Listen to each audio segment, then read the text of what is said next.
목표를 세우고 결단하고 결심하고 결단했지만 어떤 연유에서든지 그것을 이루지 못하고 중도에 포기하는 거.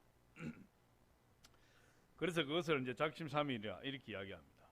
여러분, 연초가 되면 우리가 많은 비전도 세우고 목표도 세우고 또 마음에 결심하고 올해는 어떻게 해야지, 올해는 성경을 적어도 1독은 해야지, 올해는 다이어트를 성공해야지, 올해는 새벽 예배를 꼭 드려야지, 올해는 또 무엇을 또 해야지, 또 전도를 몇 명 해야지, 이런 목표를 세우고 또 계획을 세워요. 그리고 또 마음에 굳은 결심을 하고 내가 올해는 꼭 이루리라 이렇게 하고 가는데 얼마 지나지 않아서 흥미를 잃어버리고 또 허지부지하게 되는 경우가 많습니다. 그러나 반면에 또 그 한번 결심한 것을 끝까지 지켜서 끝까지 이루어 나가는 그런 사람도 있습니다. 그런데 많은 경우에 이 결단하고 실행하기가 힘든 것은 변화를 두려워하기 때문에 그렇다. 평안함을 깨기 싫어서 그렇다. 지금까지 우리가 가지고 왔던 그 습관들을 깨어야, 그걸 깨트려야 새로운 목표를 설정하고 달려갈 수 있는 거예요. 그런데 지금까지 내 평생에 나를 짓눌렀던 그 습관들이 그 새로운 목표를 향해서 그 일상의 평안을 깨트리고 가기가 쉽지 않는 거예요. 그래서 많은 사람들이 작심삼일이 되고 또 어떤 사람은 결심조차 하지 못하고 목표조차 세우지 못하고 한 해를 시작하는 경우가 있어요. 그런 것은 이미 그 마음에 패배적인 마인드를 가지고 가는 것과 같습니다. 그래서 오늘은 저와 여러분 이제 이미 목표를 세우고 결심하고 결단하고 나가시는 분들도 계시겠고 또 그렇지 않다 하더라도 오늘이 첫날이에요. 할렐루야. 1월 1일이 첫날이 아니라 우리 하나님은 항상 주일부터 시작하니까 주일이 첫날이에요. 그래서 오늘이 6일이지만 2019년 첫날이니까 오늘 여러분들이 결단하시고 결심하시고 올 한 해 나는 이러한 목표를 이루겠다 하고 목표를 세우시고 매일같이 그 결심한 그 목표를 가지고 주님 앞에 나와서 기도하면 하나님이 도와주셔서 그 목표를 이루게 하실 줄 믿습니다. 할렐루야. 그래서 그 결심을 끝까지 붙들고 믿음으로 승리한 사람은 그 기쁨이 이루 말할 수 없어요. 세상이 주는 기쁨이 있고 하나님 주시는 기쁨이 있어요. 근데 하나님이 주시는 기쁨은 세상이 주는 기쁨과 비교할 수 없다.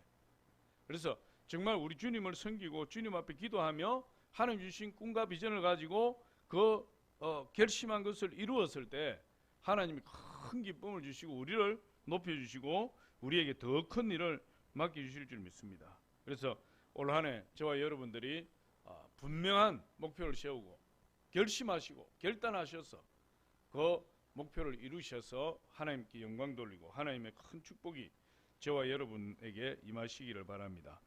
첫 번째로 오늘 다니엘의 결심을 한번 보기로 바랍니다. 여러분, 다니엘은 10대 소년이었을 때 저 수천 킬로가 떨어져 있는 바벨론의 포로로 끌려간 사람이에요. 그런데 이 바벨론의 정책이 식민지에서 전쟁을 통해서 정복한 그 나라들의 인재들을 바벨론 왕궁에 모아서 그들을 나라의 치리자로 삼는 그런 좋은 정책이 있었어요. 거기에 다니엘이 새 친구들과 함께 뽑힌 겁니다. 그런데 그 왕궁에서 교육을 받는데 다니엘에게 문제가 생긴 것이, 다니엘과 새 친구에게 문제가 생긴 것이 뭐냐면 왕이 하사하는 음식을 3년 동안 먹어야 돼요. 3년간 교육을 받는데. 그런데 그 바벨론의 이 느부갓네살 왕이 하사하는 음식은 전부 먼저 우상에게 바쳐진 다음에 이렇게 내려오는 거예요. 그러니까 다니엘이 그 사실을 알고 도저히 이건 하나님 율법에 맞지 않는 것이. 그리고 또 이스라엘 유대인들에게는 뭐가 있습니까? 정결한 짐승이 있고 부정한 짐승이 있어요. 레위기 11장에 보니까 정결한 음식은 먹되 부정한 음식은 먹지 마라. 그래서 짐승 중에서 굽이 갈라지고 대sek임질하는 짐승은 먹어라. 소나 이런 거 먹을 수 있죠. 그리고 생선도 비늘이 있는 생선을 먹고 비늘이 없는 거 먹지 말라. 지금 우리가 보양식이라고 먹는 거, 맥이라든지 이런 건 사실은 하나님이 먹지 말라고 했던 거예요. 돼지고기도 유대인들이 먹지 않는 것이 이슬람 믿는 사람들 돼지고기를 먹지 않는 것이 율법에 그렇게 돼 있어요. 구분 갈라져 있지만 대책임질 하지 않는데 돼지는 그래서 먹지 않는 거죠. 근데 이제 지금은 하나님이 주신 것은 모든 버릴 것이 없고 감사함으로 받으면 버릴 것이 없다 그랬어요. 그래서 지금도 그러면 우리가 그 율법에 매여서 그럼 돼지고기 먹으면 안 됩니까? 우리 소고기만 먹어야 됩니까? 그 비싼 소고기를 이 외국에서 초청돼서 오는 그런 사람들 보니까 막 소고기 횡성 쇠고기 먹으니까 완전히 막 눈이 막 반짝반짝하고 빛나고 이러던데 그거 뭐 1인분 먹으면 뭐 3만 원, 3만 5천 원 이렇게 하는 거 아니에요? 그 돼지고기만 먹어야 되느냐? 소고기만 먹어야 되느냐? 그렇지 않다. 하나님 주신 모든 것은 감사함으로 받으면 버릴 것이 없다. 우리 기도하고 감사함으로 받으면 되는 거예요. 할렐루야. 그러나 그때 당시에 다니엘 시대만 하더라도 그 철저하게 하나님의 말씀을 지키고 율법을 지키는 그런 신앙생활을 했던데 이 다니엘이 그 바벨론 왕궁에 세 친구들과 함께 음식을 받아보니까 전부 그런 음식, 먹어서는 안 되는 음식이요, 우상에게 바치는 음식이요. 그래서 다니엘이 결심했다. 뜻을 정했다. 다시 내가 이 왕궁에서 내려오는 이 고기와 포도주를 먹지 않겠다. 그렇게 결심한 겁니다.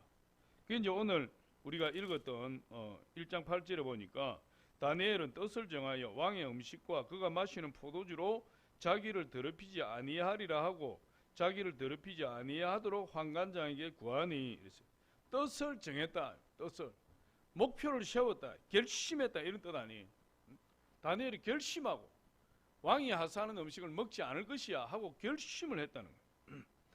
그러니까 다니엘은 왕의 명령을 따를 것인지 그렇지 않으면 보이지 않지만 하나님의 말씀에 순종할 것인지 거기에 대한 결심이에요. 왕의 명령을 따르지 않으면 왕이 하사하는 음식을 먹지 않으면 잘못하면 목이 날아가는 거죠. 뭐 포로로 끌려온 소년 하나 그 네 사람 목을 날리는 거 뭐 아무것도 아니에요. 심지어 환관장이 너희들이 왕이 하사하는 음식을 먹지 않으면 내 목이 날아갈 지경이다. 그렇게 이야기할 정도니까. 그 식민지에 포로 하나 날리는 건 아무것도 아니죠. 그럼에도 불구하고 이 다니엘은 왕이 내려준 음식과 포도주, 우상에게 바치진 것, 하나님 말씀에 거역되는 것 절대로 나는 먹지 않겠습니다 하고 딱 결심했어요. 그랬더니 하나님께서 다니엘을 도와주신 거예요. 그 환관장이 이제 너희들이 이 음식을 먹지 않으면 내 목이 날아가게 생겼다. 그랬더니 다니엘이 그러면 환관장이 우리를 시험해서 10일 동안 물과 채소만 주세요. 우리가 먹어보고 그리고 10일 후에 검사를 해서 우리 모습이 초췌하다든지 다른 학생들보다 더 우리 몸이 연약해 보이면 그때 알아서 조치하십시오. 근데 10일 동안 딱 시험했는데 하나님 성경에 보니까 하나님이 환관장에 은혜를 베푸셨다. 하나님이 환관장을 살리셨다 이 말이에요. 하나님 말씀에 순종하는 자를 보호하며 하나님 축복하십니다. 할렐루야. 그래서 환관장에게 은혜를 베푸셔서 그 결과가 어떻게 되면 다니엘과 세 친구가 다른 학생들보다도 훨씬 더 아름답고 피부도 깨끗하고 얼굴도 포동포동하고 살이 빠지지 않고 보기가 더 좋았더라. 그래서 환관장이 그때부터 이 다니엘과 세 친구들에게 채소와 물만 주어도 되겠구나 해서 그 결심을 지킬 수 있도록 해주었다. 이렇게 이야기하고 있어요. 그러니까 이 다니엘이 그렇게 결심할 수 있었던 것은 자기 건강을 위해서가 아니라 하나님 말씀에 순종하기 위해서 하나님 말씀을 지키기 위해서 그런 결심을 하게 된 거예요. 성경에 보니까 고린도전서 10장 31절에 너희가 우리 한번 보여주세요. 너희가 먹든지 마시든지 우리 같이 한번 읽어보면 시작. 그런즉 너희가 먹든지 마시든지 무엇을 하든지 다 하나님의 영광을 위하여 하라. 그러니까 우리 먹는 것도 마시는 것도 무엇을 하든지 다 우리 하나님을 생각해라는 거예요. 하나님의 영광을 위해서 해라.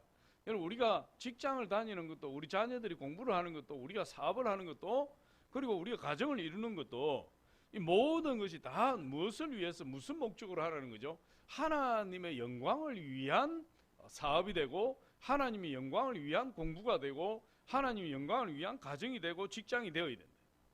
그렇게 할 때 하나님의 영광을 받으시는 거죠. 할렐루야. 그러니까 여러분 우리 자녀들이 인생의 목표를 가져야 되는데 그 목표가 뭐냐? 우리 자녀들이 무엇을 하든지 무엇을 해도 관계없어요. 물론 하나님 싫어하시는 거 하면 안 되죠. 내가 우리 자녀가 연예인이 되든지 운동선수가 되든지 뭐 법관이 되든지 학교 선생이 되든지 어떤 직업을 가지든지 어떤 사업을 하든지 모든 것이 하나님의 영광을 위한 하나의 목적을 향해서 나가는 그런 비전이 돼야 된다. 거기에 하나님 축복하시는 거예요. 할렐루야. 그러니까 우리는 이미 어떤 목적이 정해진 사람이에요. 저와 여러분. 그 안에 이제 하나의 목표를 우리 향해서 달려가는 것이지 멀리 바라보는 목적지는 똑같아요. 하나님 영광을 위해서. 이 록펠러는 33세에 백만장자가 되었고 53세에 세계 최대 갑부가 되었지만 행복하지 않았다 그랬어요. 이 록펠러가 지금 우리 믿음의 사람들에게 많이 회자되고 있지만 사실 이 록펠러는 사업가로서 아주 악랄했던 그런 사람 중에 한 사람이에요. 근데 그가 하나님 말씀에 철저히 순종해서 복을 받았지만 아주 좀 안 좋은 평이 많아요. 근데 그가 55세가 되었을 때 불치병으로 사형 선고를 받았습니다. 55세에 불치병으로 사형 선고를 받고 병원에 이렇게 치료를 받는데 어느 날 이 병원의 혈제를 타고 병원 이 로비를 가고 있는데 저 복도 끝에서 의사와 환자 어머니 다투는 소리가 들렸어요. 가만히 귀를 기울여 보니까 이 환자 어머니의 딸이 지금 중병에 걸리고 치료를 받아야 되는데 돈이 없어요. 그래서 제발 좀 입원해서 치료받게 해달라고 하니까 의사 선생님이 입원하지 않으면 치료할 수 없다. 입원비를 내지 않으면 치료할 수 없다. 이런 신랑이가 벌어진 거예요. 그래서 록펠러 그 말을 듣고 마음이 안타까워서 자기 비서를 보내어서 몰래 치료비를 내주고 그걸 비밀로 하라고 해서 치료비를 내서 그 소년을 입원시켜서 수술받게 했어요. 근데 그 소녀가 수술받고 회복이 된 겁니다. 아주 건강하게 회복이 되어서 아주 밝은 모습으로 태어나게 됐어요. 그런데 록펠러가 그 사실을 보면서 그의 자서전에 이렇게 기록한 겁니다. 내가 살면서 이렇게 행복한 삶이 있는지를 몰랐다. 그때 당시 얼마나 기뻤던지 록펠러가. 그리고 그때 이후로 록펠러가 자기가 무슨 결심을 했느냐, 내 이 많은 재산을 나누어야 되겠다 하고 결심을 했어요. 연약한 사람들을 위해서 학교를 짓고 병원을 짓고 그리고 교회를 다니지 못하는 사람들을 병원을 짓고 학교를 다니지 못하는 사람들 학교를 지어서 나눔의 삶을 살아야 되겠다 하고 딱 결심을 했어요. 55세에.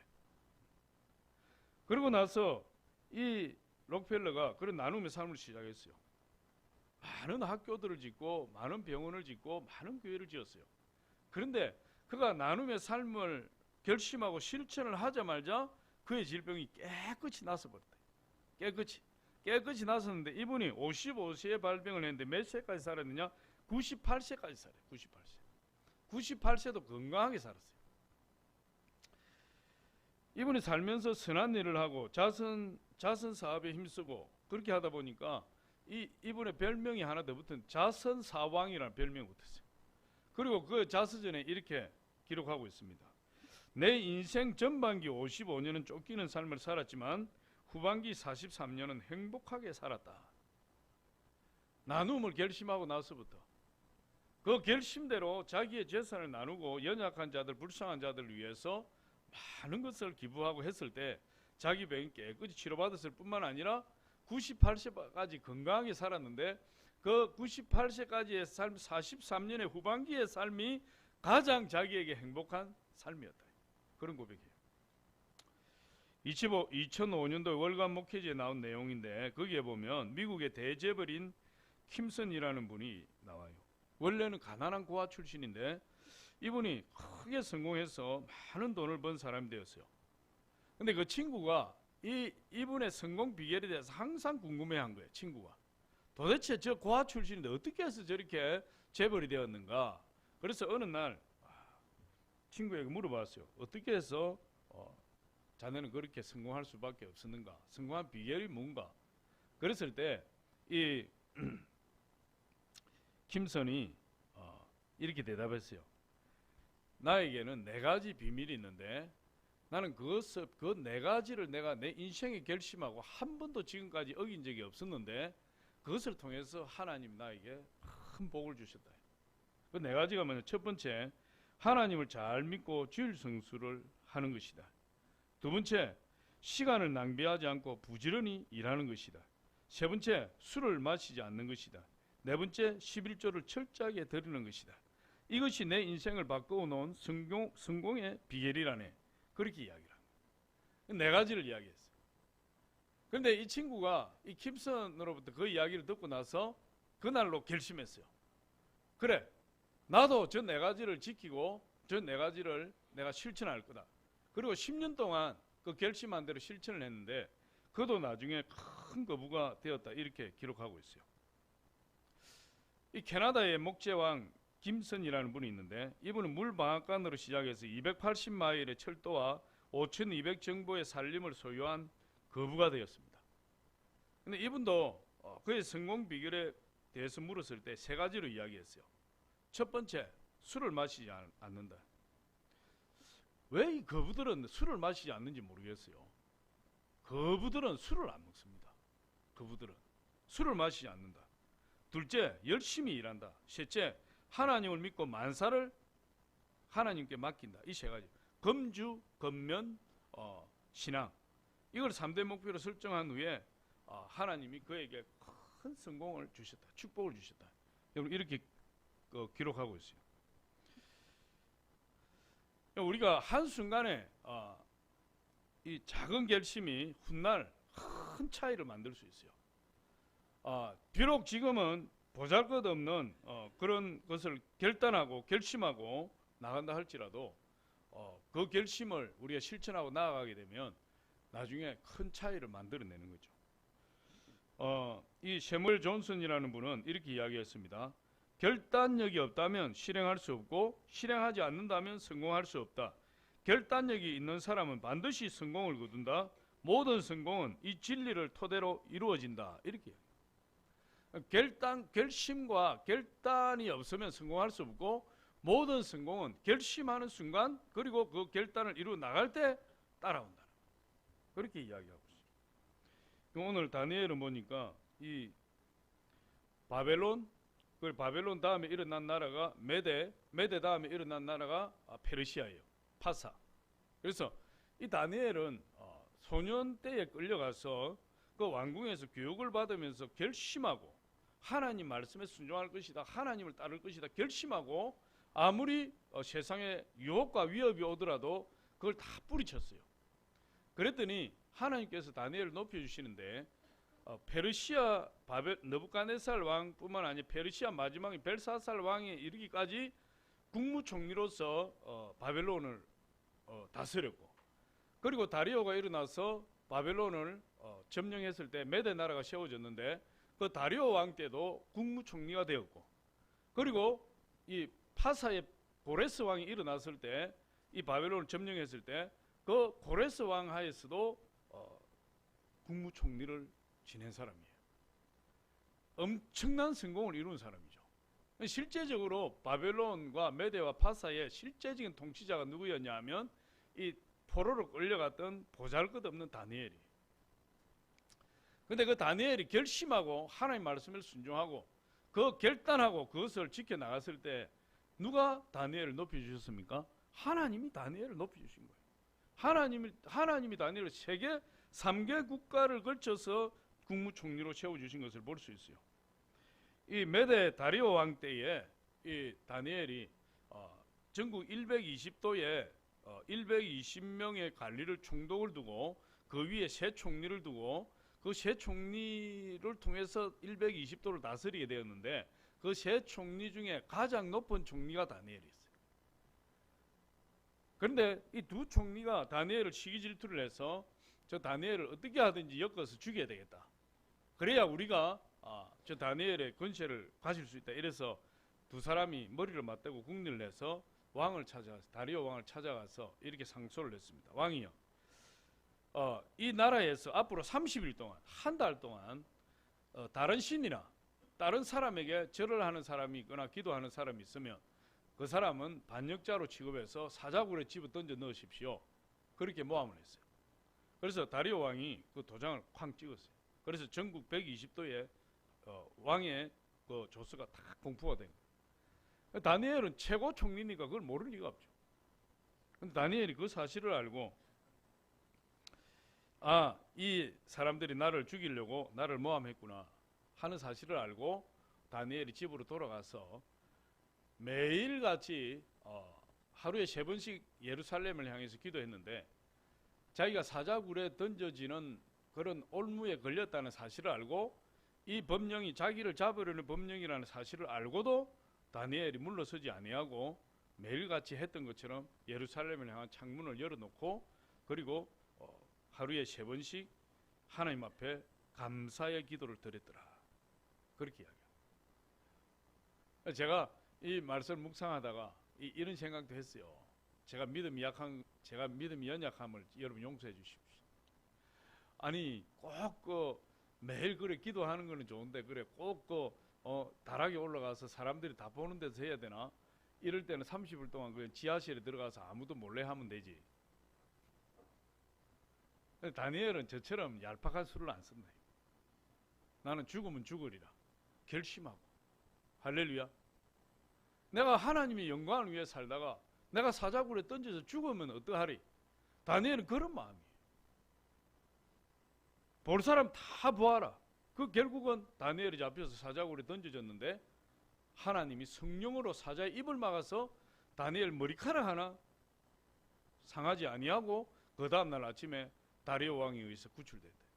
그 다리오 왕이 그 사실을 알고 너무 괘씸한 두 총리를 잡아다가 사자굴 속에 집어 던졌는데 사자들이 얼마나 굶주렸던지 그들의 발이 땅에 떨어지기도 전에 사자들이 달라들어서 갈기갈 찢어서 먹어버렸다.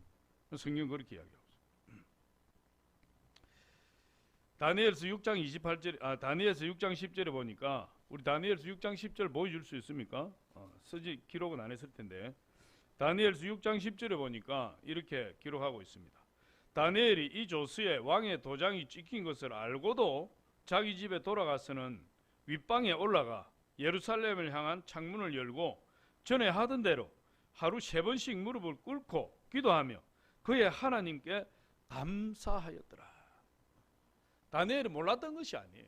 자기는 자기를 잡으려고 한다는 사실을 알았고 자기를 죽이려고 하는 모함이라는 사실을 알았고 함정이라는 사실을 알았지만 그러나 자기가 하루에 3번씩 하나님 앞에 기도할 것이로 결심한 그 결심을 변개시키지 아니하고 평소에 해오던 대로 하나님 앞에 하루에 3번씩 무릎 꿇고 기도했다.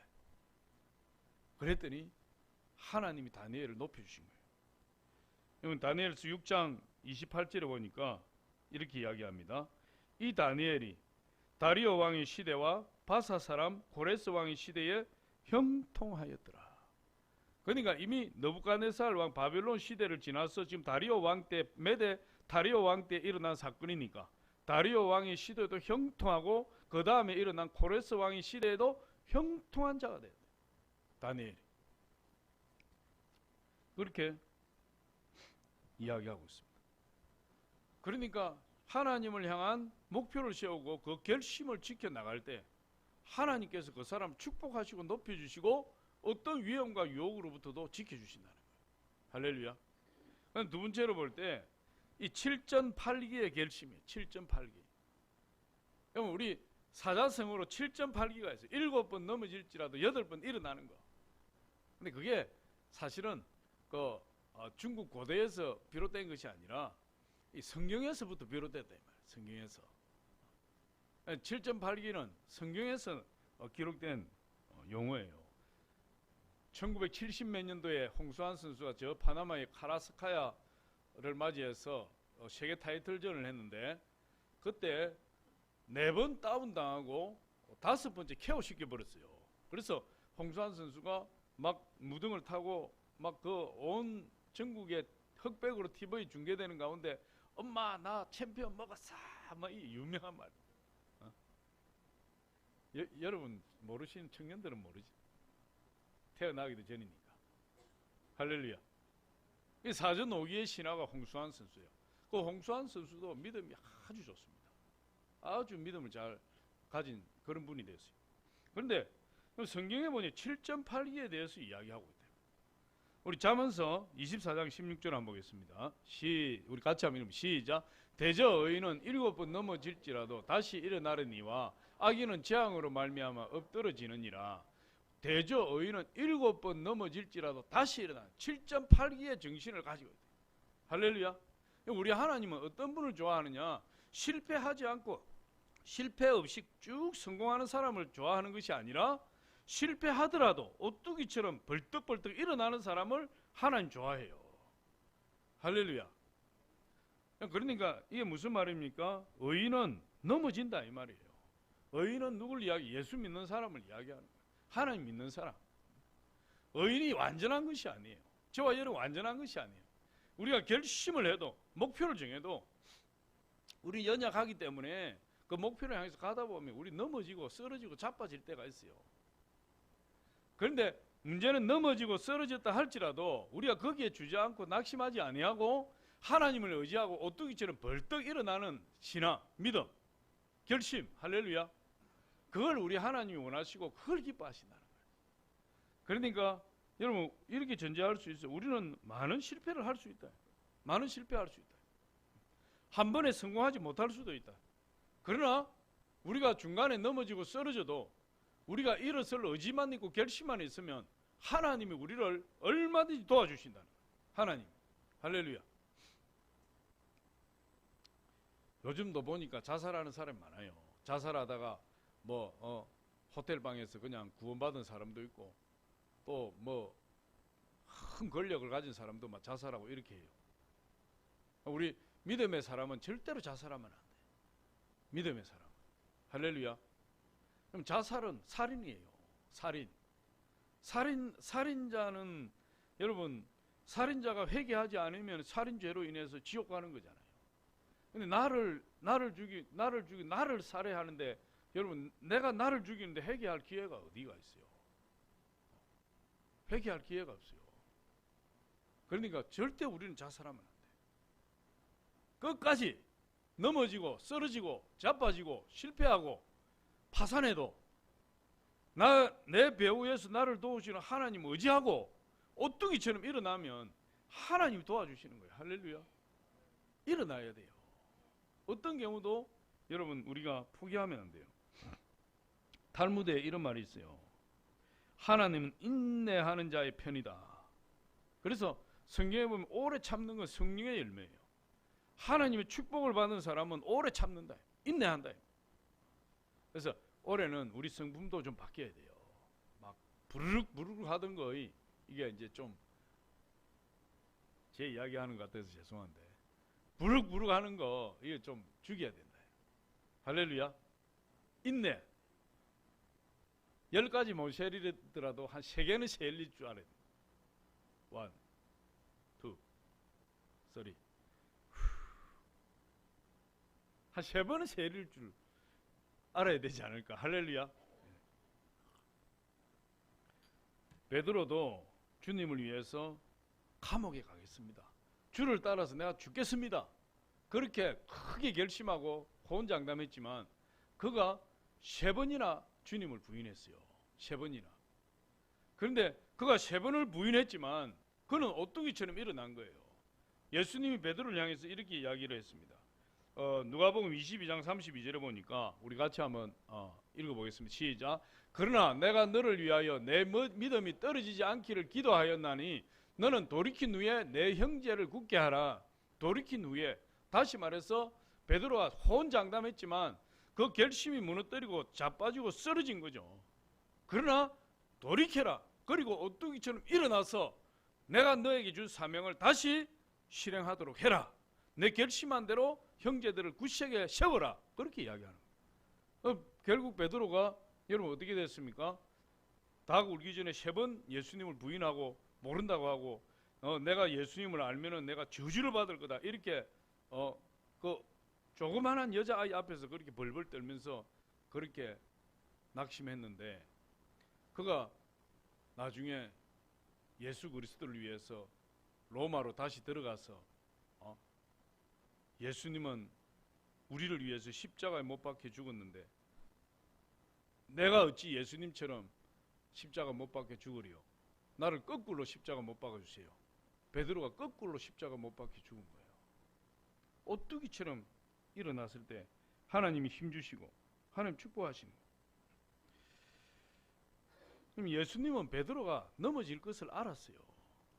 넘어질 것을 알았는데 예수님이 베드로를 사랑한 것은 뭐죠? 그가 또다시 오뚜기처럼 일어날 것을 알았어요. 하나님은 쓰러지고 다시 일어나는 사람을 사랑해요. 힘주시고. 할렐루야. 사도 바울도 보니까 사도 바울은 이 성령이 사도 바울에게 말씀을 하시는데 네가 예루살렘에 들어가면 환난과 핍박이 기다리고 모든 성에서 각 성에서 너를 잡아 환난과 핍박을 하려고 하니 내가 지금 들어가면 환난과 핍박이 기다리고 있느니라. 그런데 여러분 사도 바울이 하나님 제가 하나님을 위해서 제가 죽기까지 각오하였나이다. 그렇게 하고 예루살렘으로 들어가는 겁니다. 예루살렘 들어가서 성령이 말씀하신 대로 거기에 사로잡혀서 핍박을 당하고 그리고 로마로 압송되어서 로마 감옥에서 감옥에 들어가게 되고 그것에 많은 복음을 전했지만 결국은 로마 감옥에서 사도 바울이 단두대에 이슬로 사라진 겁니다. 목이 잘려서 순교하게 되었죠. 그런데 이 사도 바울이 사도행전 20장 24절에 이렇게 고백하는 걸 볼 수 있습니다. 우리 한번 보겠습니다. 시작. 내가 달려갈 길과 주 예수께 받은 사명 곧 하나님의 은혜의 복음을 증언하는 일을 마치려 하면은 나의 생명조차 조금도 귀한 것으로 여기지 아니하노라. 여러분 저 결심이 얼마나 굳건합니까? 내가 하나님을 위해서 결심한 이거 내 목숨을 바쳐서라도 내가 이 결심대로 하나님을 위해서 내가 죽는 데까지 달려가겠습니다. 그 결심과 그 고백이에요. 그러고는 그가 로마에서 목이 잘려서 순교하게 되었습니다. 바울도 많은 시행착오를 겪었지만은 그도 끝내 주님을 위해서 자기의 결심을 끊지 아니하고 순교로서 하나님께 영광 돌린 그런 위대한 사도가 되었어요. 그러면 성경 구약이 39권, 신약이 27권인데 3927 한번 따라합니다. 3927 구약이 39권, 신약이 27권인데 신약 27권 중에 절반이 되는 13권의 성경을 사도 바울이 썼어요. 예수님 다음으로 위대한 사도로서 사도 바울이 하나님 앞에 크게 쓰임받는 어떻게 하나님을 향한 그 뜨거운 열정을 그 주님을 위해서 바치려는 결심 때문에 하나님 그렇게 사용한 거예요. 할렐루야. 그러면 에스더도 보니까 바벨론 나라에서 그 유대인들이 한날 한시에 다 전멸당하게 생겼을 때 이 에스더가 왕비라도 왕에게 나가면은 말없이 기별 없이 나가면은 그냥 가차없이 죽임을 당하는 거예요. 아수에로 왕 때. 그런데 이 유대인들이 지금 한날 한시에 하만의 음모로 말미암아 다 죽게 생겼으니까 모르드게가 에스더에게 네가 왕비가 된 것이 오늘을 위해서 예비하심이 아닌 줄 어떻게 알겠느냐? 너의 그 손에 우리 온 유대인의 생명이 운명이 달렸다. 에스더가 그 말에 도전을 받고 그럼 오라버니 온 유대인에게 연락해서 저를 위해서 금식하고 기도해 주십시오. 저도 3일 동안 금식하고 왕 앞에 나갈 때에 죽으면 죽으리라는 심정으로 나가겠습니다.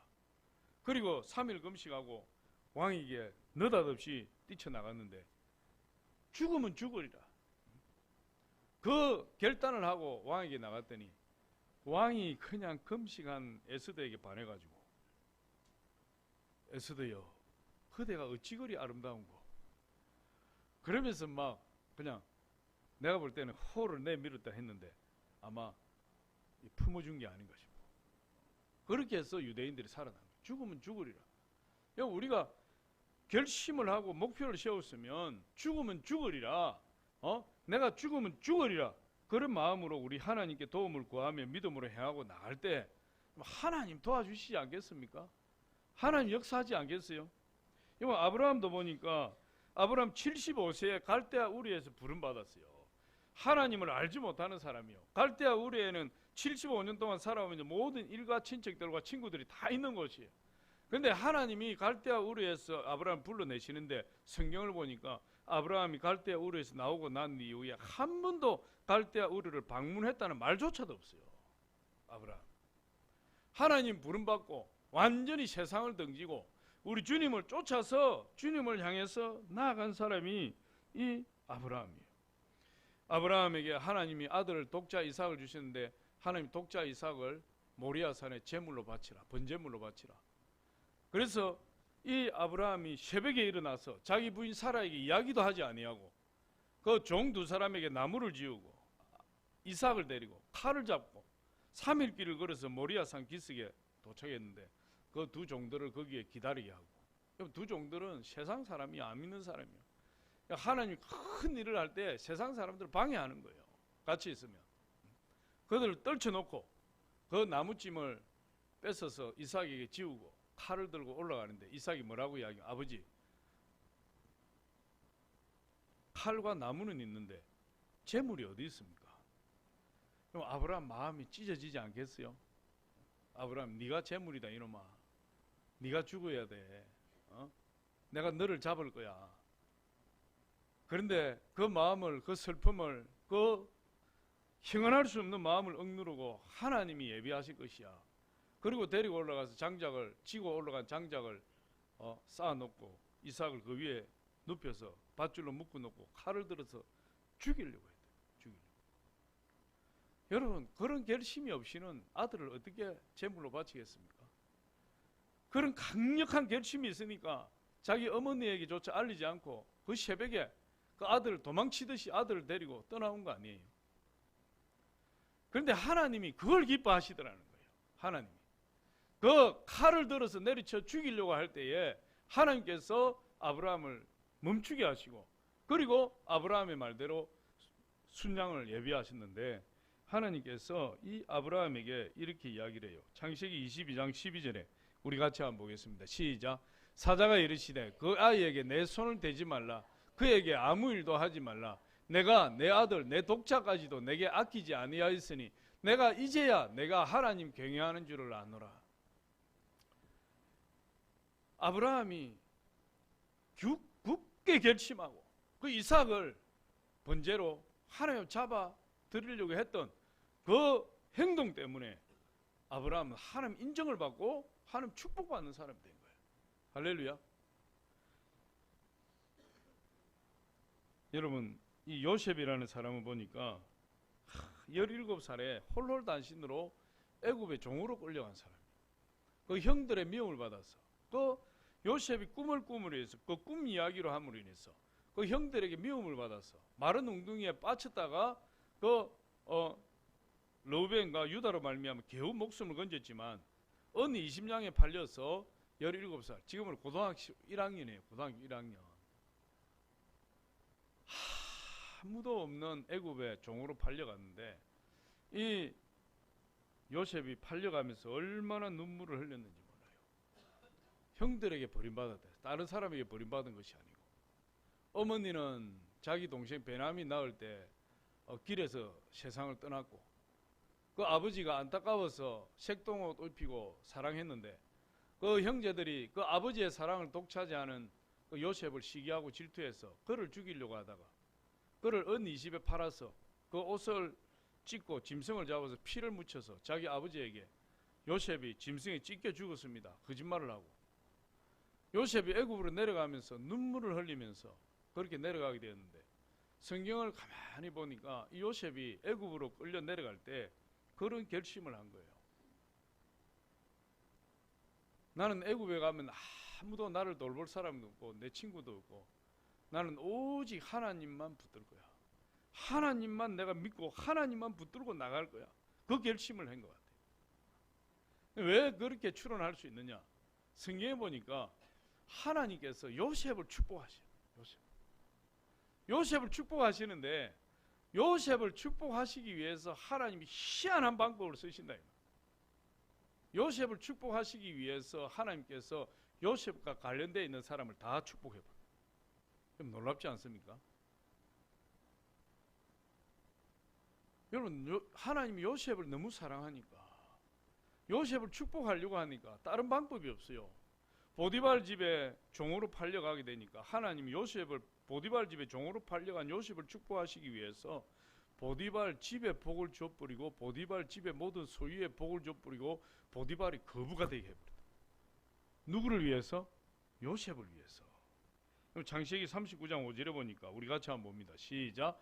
그가 요셉에게 자기의 집과 그의 모든 소유물을 주관하게 한 때부터 여호와께서 요셉을 위하여 그 애굽 사람의 집에 복을 내리심으로 여호와의 복이 그의 집과 밭에 있는 모든 소유에 미친지라.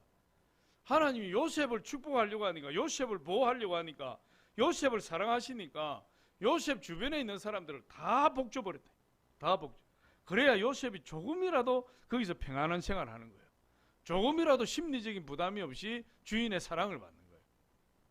근데 또 성경을 보니까 이 감사하게도 보디발이 요셉이 하나님 복 받은 사람이구나 하는 걸 깨달아요. 그런 주인을 만난 것도 복이에요. 할렐루야. 그럼 그러니까 여러분, 내가 믿음이 좋아서 내가 하나님 잘 섬겨서 복을 못 받는다 할지라도 한 가지 복 받는 방법이 더 있어요. 그게 뭐냐? 하나님 잘 섬겨서 복 받는 사람 옆에 딱 붙어 있으면 돼. 할렐루야.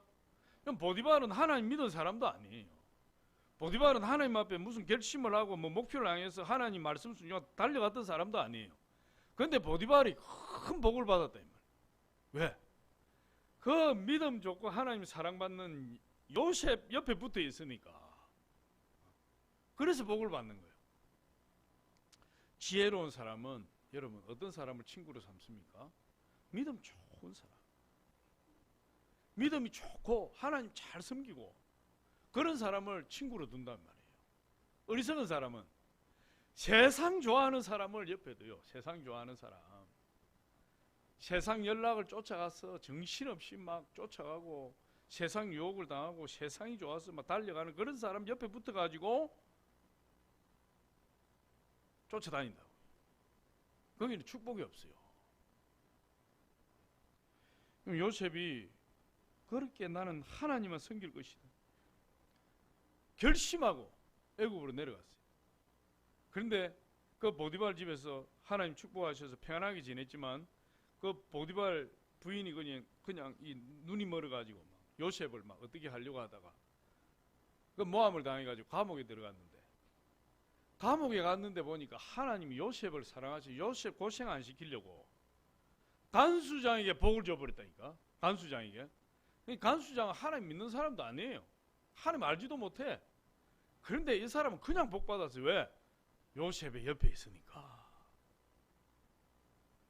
이 창세기 39장 23절 우리 한번 봅니다. 시작. 간수장은 그의 손에 맡긴 것을 무엇이든지 살펴보지 아니하였으니 이는 여호와께서 요셉과 함께 하심이라. 여호와께서 그를 범사에 형통하게 하셨더라. 하나님이 요셉을 축복하시는데 간수장을 평안하게 만들어버려요. 간수장이 자기가 평안하니까 요셉을 안 괴롭히는 거예요. 참 우리 하나님 똑똑하신 분 아니에요. 기발하신 분 아니에요. 그러니까 귀 있는 자는 성령이 교회들에게 하시는 말씀을 들을지어다. 할렐루야. 이런 말씀을 통해서도 우리는 지혜를 받는 거예요. 내가 내 주변에 정말 믿음 좋은 사람을 두어야겠구나. 정말 기도하고 하나님 섬기고 열심으로 예배하고 하나님 앞에 충성하고 봉사하는 그런 사람을 내가 가까이 해야 되겠구나. 그런 사람을 통해서도 하나님이 나에게 복을 주시는구나. 그걸 깨달아야 돼. 그걸. 여러분, 요셉이 애굽으로 떠나오면서 눈물을 흘리며 오직 하나님만 섬기기로 결심했어요. 그랬더니 종으로 팔려가도 하나님이 축복하시고 감옥에 들어가도 하나님 축복하시고, 그가 종으로 팔려간 13년 만에 애굽의 총리가 약반 30세의 나이에 애굽의 총리가 되어서 그 당시에 애굽은 지금 미국보다 더 강대한 나라는 전 세계를 다스리는 그런 최고 실권자가 되어서 하나님의 큰 복을 받은 사람이 되었고 이스라엘 민족들을 구원하는 구원자로 쓰임받게 되었어요. 성경에 나타난 믿음의 사람들을 보면 끝까지 그 결심을 붙들고 나간다. 물론 중간에 쓰러지는 경우가 있어도 오뚜기처럼 일어나서 그 결심을 붙들고 믿음으로 나가더라. 승리하는 것을 보게 돼요. 올 한 해는 저와 여러분 마음에 반드시 결심이 있어야 돼요. 할렐루야. 내가 하나님 앞에 결심한 그 결심을 붙들고 넘어지더라도 쓰러지더라도 오뚜기처럼 일어나서 그 결심을 이루리라. 올해는 감사하는 삶을 살리라. 올해는 예배하는 삶을 살리라. 올해는 섬기고 충성하는 삶을 살리라. 올해는 하나님만 높이는 그런 삶을 살리라. 할렐루야. 마지막으로 보니까 결심에서 실천으로 가야 돼요. 바보는 결심만 한다, 이런 책이 있어요. 결심만 하면 소용없다 이 말이에요. 결심만. 아무리 위대한 결심을 했다 할지라도 결심으로 끝나면 안 돼요. 실천을 해야 돼요. 그래서 우리는 처음부터 큰 결심, 큰 목표를 잡는 것보다도 적은 일부터 스텝 바이 스텝, 한 걸음 한 걸음, 적은 일부터, 조그만 일부터 주님의 도우심을 구하면서 결심한 거 이루어 나가면 하나님께서 위대한 일을 하실 수 있도록 주님 축복하시는 거예요. 마태복음 25장 21절이 그렇게 이야기합니다. 우리 같이 한번 보겠습니다. 시작. 그 주인이 이르되 잘하였도다 착하고 충성된 종아, 내가 적은 일에 충성하였으면 내가 많은 것을 내게 맡기리니 내 주인의 즐거움에 참여할지어다. 작은 것부터, 조그마한 일부터, 지금 할 수 있는 일부터 무리하지 않고 내가 한 번에 어느 날 갑자기 짠 하고 모든 사람들을 다 깜짝 놀라게 할 일을 할 거야. 그렇게 하지 말고 할 수 있는 일, 내가 행할 수 있는 조그마한 일부터 한 걸음 한 걸음 최선을 다해서 하다 보면 하나님이 큰 일도 이룰 수 있도록 주님 축복하신다. 다니엘은 하루에 3번 창문을 열어놓고 하나님 기도했지만 내가 직장도 다니고 시간도 없으니까 하루에 3번 기도하기 힘듭니다. 하나님, 하루에 한 번 제가 30분이라도 기도하겠습니다. 내가 할 수 있는 만큼만이라도 여러분 결단하고 결심하고 나가면 하나님 도와주세요. 하나님, 하루에 말씀 한 장은 제가 꼭 읽도록 하겠습니다. 하나님 도와주세요. 그렇게 해서 나가면 돼. 어떤 청년이 연초에 하나님 앞에 결심했어요. 하나님, 하루에 성경 15장 읽겠습니다. 몇 장? 읽어보니까 이게 막 산더미 같은 거예요. 15장을 읽어 산더미 같죠. 그래서 며칠 하다가 도저히 안 돼가지고 하나님 10장만 읽겠습니다. 10장으로 줄여주십시오. 그래서 10장을 읽기. 10장을 읽으니까 이것도 뭐 보통 일이 아니에요. 그래서 또 며칠 하다가 하나님 5장만 하게 해주세요. 그래서 5장도 버거운 거예요. 하나님 죄송합니다. 한 장은 꼭 읽겠습니다. 나중에 막 한 장 읽으려고 한 장도 막 이 보통 일이 아니에요. 그래서 이 사람이 결심을 했어요. 꼭 뭐 한 장 읽어야 되나? 아침에 일어나가지고 성경 딱 펼쳐서 눈에 보이는 한 절 읽으면 성경 읽는 거지. 그렇게 생각했어요. 그래서 아침에 탁 일어나가지고 탁 펼쳤는데 마태복음 25장 7절이 딱 나왔어요. 마태복음 25장 7절을 보니까 읽어보니까 유다가 은을 성소에 던져넣고 물러가서 스스로 목매어 죽은지라. 깜짝 놀래가지고 하나님 아닙니다. 이거는 잘못되었으면 제가 한 번만 더 찍도록 하겠습니다 하고 또다시 탁 펼치니까 누가복음 10장 37절이 나왔어요. 거기 보니까 이렇게 가서 너도 이와 같이 해라. 아이고 하나님 아닙니다. 한 번만 마지막으로 찍겠으면 탁 찍으니까 요한복음 2장 5절이 나왔어요. 보니까 너희에게 무슨 말씀을 하시든지 그대로 해라. 그래서 이 청년이 깨닫고 하나님 죄송합니다. 하나님 말씀 하루에 한 장이라도 꼭 읽도록 하겠습니다. 그렇게 했다는 거예요. 성경에 보니까 예수님도 예루살렘에 올라가실 때 결심을 하셨다. 결심하지 않고 되는 일이 없어요. 예수님도 결심을 하셨는데 어떤 결심을 하셨느냐? 굳게 결심했다. 굳게. 결심을 약하게 하면 안 되니까 예수님이 예루살렘에 올라가서 십자가를 지시고 인류를 구원해야 되는데 그 예루살렘에 올라가실 때 굳은 결심으로 올라가셨다. 예수님이 굳게 결심하셨기 때문에 저와 여러분이 죄 문제에서 해결받고 지옥에서 해방되고 오늘날 하나님의 자녀가 되고 천국 시민권을 가지고 천국 백성으로 살아갈 수 있는 축복이 우리에게 임한 거예요. 예수님의 굳은 결심 때문에. 여러분 누가복음 9장 51절 보겠습니다. 시작. 예수께서 성천하실 기약이 차감에 예루살렘을 향하여 올라가기로 굳게 결심하시고 하나님이신 예수님도 그 십자가를 이루는 큰 사명을 감당하기 위해서 굳은 결심을 하셨다. 굳은 결심. 그럼 우리가 오죽하겠습니까? 연약한 우리가 그런 결심을 하지 아니하고 결심한 거 하나님께 내어드려 기도하지 아니하고 우리가 어떻게 1년의 목표를 이루고 1년에 결심한 것을 이루어 나가겠습니까? 예수님조차도 굳은 결심으로 그 일을 이루셨다 이렇게 이야기하고 있어요. 주님의 결심이 우리를 구원하십니다. 올해는 오늘이 첫날이에요. 할렐루야. 오늘 결심하지 못하시면 집에 가서라도 오늘 중에라도 올 한 해 하나님 내가 이거는 꼭 결심해서 이루도록 하겠습니다. 선한 결심이 저와 여러분이 있으시길 예수 이름으로 축원합니다. 큰 일도 좋지만 작은 일부터 한 걸음 한 걸음 해 나가시면 반드시 우리 주님께서 그 결심의 복을 주시고 하나님께서 큰 기적을 저와 여러분 가운데 일으켜 주실 줄 믿습니다. 기도하겠습니다. 아버지 감사합니다. 오늘 주님께서 함께 하셔서 하나님 우리의